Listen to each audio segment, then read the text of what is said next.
काफी समय पुरानी बात है। एक बाबा अपने शिष्य के साथ जंगल से होकर जा रहे थे। तभी उनकी नजर डाकुओं पर पड़ी।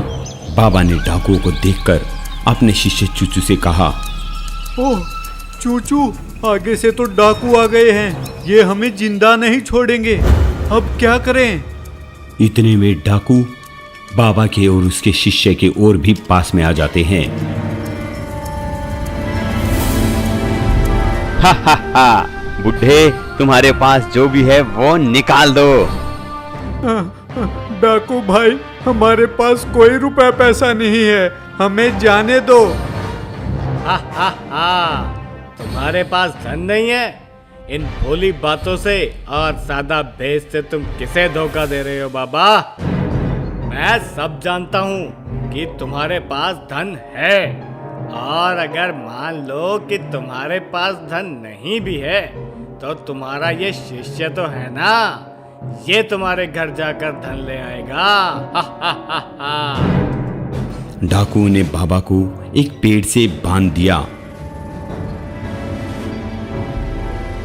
फिर उनके सरदार ने बाबा के शिष्य से कहा, अब तू झटपट घर जाकर सोने की 1000 मुद्राएं ले आ, वरना तेरे गुरुजी को यहीं पर जला देंगे। चूचू डरते डरते बाबा के पास गया और बोला, बाबा, मैं जल्दी ही लौट आऊंगा, लेकिन आप इन डाकुओं को वो चमत्कारी मंत्र मत बताना। बाबा को एक ऐसा चमत्कारी मंत्र आता था, अगर उस मंत्र का शुभ मुहूर्त पर जाप किया जाए तो आसमान से रतन और स्वर्ण मुद्राएं बरसने लग जाती थी। डाकुओं के सरदार ने बाबा के शिष्य को धमकाते हुए कहा, ओए छोकरे, अब यहाँ से चलता बन और तुझसे जो कहा गया है वो कर, वरना हमसे बुरा कोई नहीं होगा। जी जी, मैं जल्दी ही वापस आ जाऊंगा, आप मेरे गुरुजी को कुछ मत करना, मैं जल्दी ही स्वर्ण मुद्राएं लेकर वापस आ जाऊंगा। इतना कहकर चूचू डाकुओं के सरदार के पास से चला जाता है। डाकू बाबा को कैद कर लेते हैं। बाबा को रात होने पर सर्दी लगती है। वो देखते हैं कि डाकू आग के पास बैठकर आग सेक रहे हैं। बाबा सोचते हैं, काश मैं भी आग सेक सकता तो मैं जिंदा बच जाता, लेकिन ये दुष्ट मुझे ऐसे ही पेड़ से बांधे रखेंगे जब तक कि मेरा शिष्य चूचू नहीं आ जाता। फिर बाबा ने आकाश की ओर देखा और सोचने लगे, अरे शुभ मुहूर्त, क्यों न मैं इन डाकुओं को चमत्कारी मंत्र के बारे में बता दूं और इस कैद से मुक्त हो जाऊं, तभी जिंदा बच पाऊंगा। लेकिन मेरे शिष्य ने तो। किंतु बाबा को अपने शिष्य की बात याद आती है जो उसने मंत्र ना बताने की कही थी। आखिर में बाबा सोचते हैं, ऐसा ज्ञान किस काम का जिसका समय पड़ने पर उपयोग भी ना हो पाए। अगर इस मंत्र का उपयोग करके मेरी जान बच जाती है तो इससे बढ़िया उपयोग इस मंत्र का भला क्या हो सकता है। चलो मैं बता ही देता हूँ। बाबा ने काफी सोच विचार करने के बाद डाकू के सरदार को अपने पास बुलाया और हिम्मत जुटाकर उससे कहा, डाकू भाई, मेरे पास आपके लिए एक बहुत ही बढ़िया चीज है जो आपके बहुत काम आएगी। जल्दी बोल, मेरे पास तेरी बकवास सुनने के लिए टाइम नहीं है। डाकू जी, अगर मैं रत्नों की वर्षा कर दूं, धन की वर्षा कर दूं, तो क्या तुम मुझे छोड़ दोगे? रत्नों की वर्षा? हा हा हा, क्यों मजाक कर रहे हो बाबा? तुम्हें छूटने का और कोई बहाना नहीं मिला जो तुम मुझे ऐसे बहका रहे हो? नहीं नहीं नहीं डाकू भाई, मैं बिल्कुल सही कह रहा हूँ। मुझे एक ऐसा चमत्कारी मंत्र आता है जिससे मैं धन की वर्षा कर सकता हूँ। बाबा ने डाकू के सरदार को अपने चमत्कारी मंत्र के बारे में बताया, लेकिन डाकू के सरदार को बाबा पर विश्वास नहीं हो रहा था। पर फिर डाकू के सरदार ने सोचा बाबा कह तो ठीक ही रहे हैं। मान लो अगर इनके पास कोई मंत्र नहीं भी हुआ तो कैद में तो मेरे पास ही रहेंगे ना। और वैसे भी अब तो इनका शिष्य 1000 सोने की मुद्राएं लेकर आता ही होगा। डाकू ऐसा सोच ही रहा था, तभी बाबा ने पीछे से कहा, डाकू भाई, कुछ समय बाद ग्रह इस स्थिति में होंगे जब मैं मंत्रों के द्वारा धन की वर्षा कर पाऊंगा। यदि आपने जल्दी से जवाब नहीं दिया तो ये शुभ मुहूर्त निकल जाएगा। छोड़ो बाबा, अब बहाने मत बनाओ। मैं तुम्हें आजाद कर दूंगा। तुम ऐसा करो, अपने मंत्रों को शुरू करो। लेकिन सरदार, उससे पहले मुझे स्नान कर कुछ तैयारियां करनी होंगी।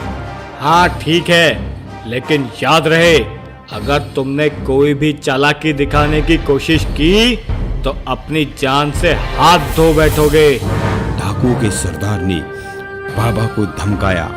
कुछ देर बाद बंधन मुक्त होने पर बाबा स्नान आदि से निवृत्त होकर मंत्र जाप करने की तैयारी करने लगे। करीब आधा घंटे के बाद बाबा ने पूजा समाप्त की और अगले ही क्षण रत्नों की वर्षा होने लगी। सरदार, ये तो मजा आ गया।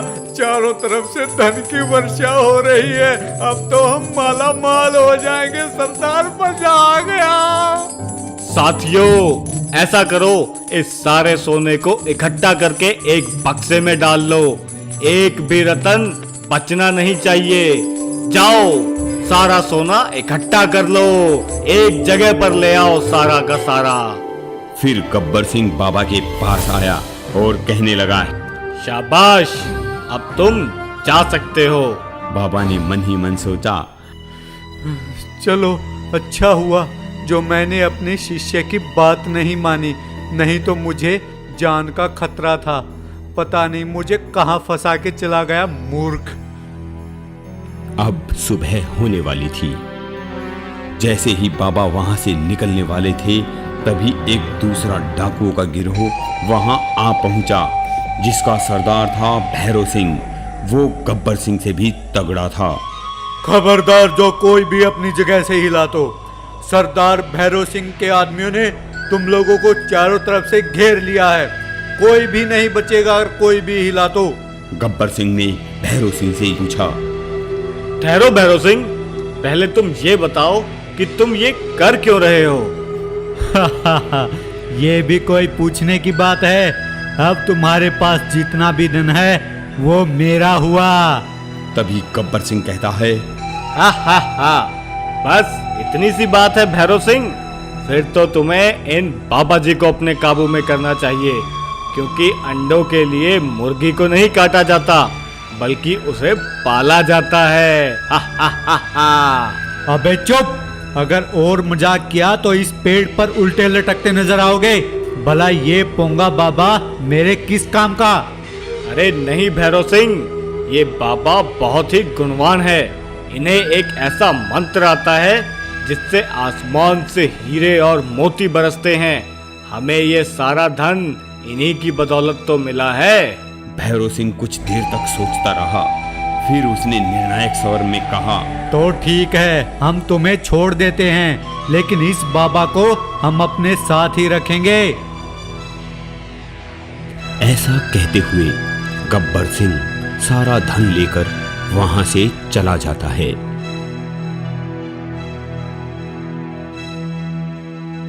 फिर वह बाबा की ओर मुड़ा।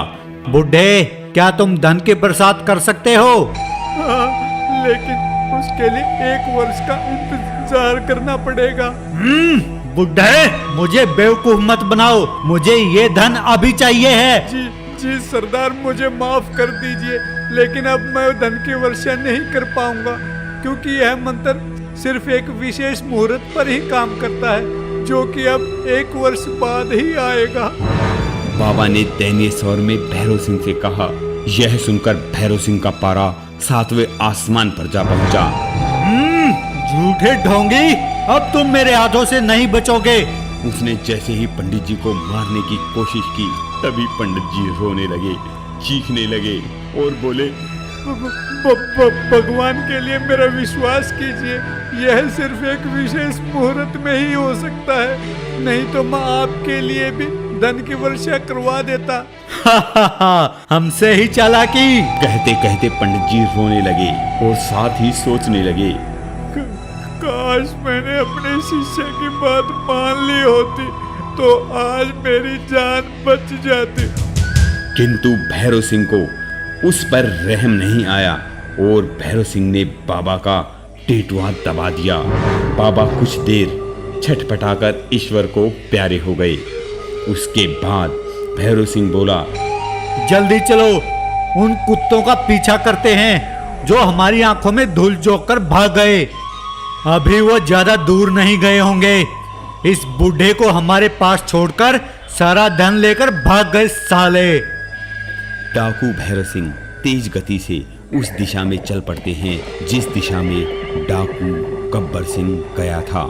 कुछ दूर चलने पर उन्हें डाकू गब्बर सिंह का दल दिखाई देता है। फिर उन दोनों दलों में घमासान मुठभेड़ होती है। डाकू भैरव सिंह का दल डाकू गब्बर सिंह से अधिक ताकतवर था। जल्दी ही भैरव सिंह के दल ने डाकू गब्बर सिंह के दल का सफाया कर दिया, पर सफाया करते करते डाकू भैरव सिंह के भी सारे आदमी मर चुके थे और उधर सिर्फ डाकू गब्बर सिंह खड़ा था। इधर से डाकू भैरव सिंह बोलते हैं, अब ये सारा धन मेरा हुआ।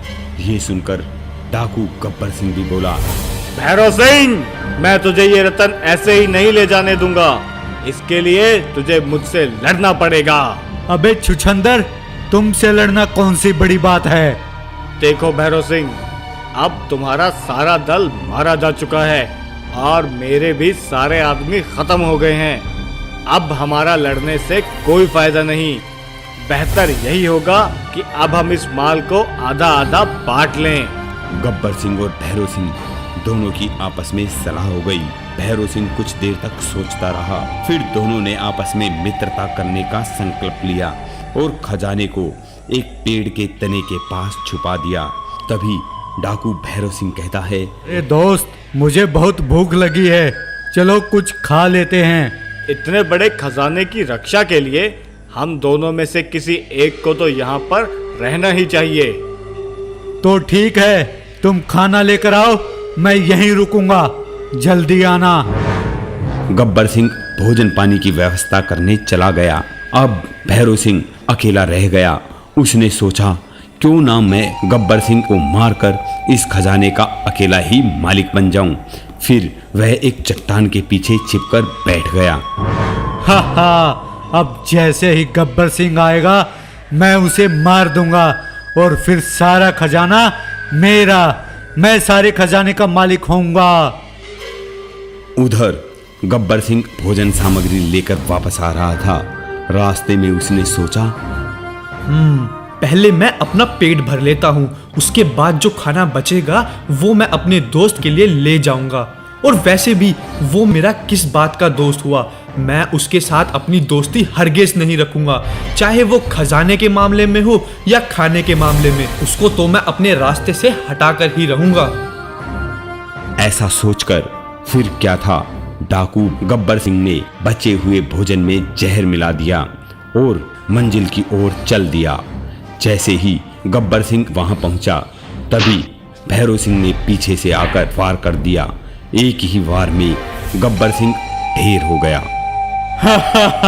तू तो मर गया। अब ये सारा खजाना सिर्फ और सिर्फ मेरा है। इस सारे खजाने को मैं यहाँ से ले जाऊंगा, लेकिन उससे पहले भरपेट खाना खाऊंगा। ये सारा खजाना मिलने के बाद मैं और बड़ा गिरोह बनाऊंगा और अपनी जिंदगी ऐसे बिताऊंगा। लेकिन पहले मैं खाना खाता हूँ, भूख के मारे दम निकला जा रहा है। वह खुश होकर भोजन करने बैठ गया, लेकिन भोजन तो विषैला था। उसने जैसे ही भोजन खाया तो भैरव सिंह भी उस विषैले भोजन से मर गया। थोड़ी देर के बाद जब बाबा का शिष्य स्वर्ण मुद्राएं लेकर लौटा तो उसे चारों ओर लाशें ही लाशें दिखाई दी। बाबा ने मंत्र का उपयोग कुपात्रों के लिए किया। काश उन्होंने मेरी बात मान ली होती। फिर वह रोते हुए और उदास मन से वापस चला गया। तभी कहते हैं, छोटों की सीख भी कभी कभी बड़े काम की होती है। अगर बाबा अपने शिष्य की एक छोटी सी सीख मान लेते और उस चमत्कारी मंत्र का राज डाकू गब्बर सिंह को ना बताते तो उनके प्राण बच जाते।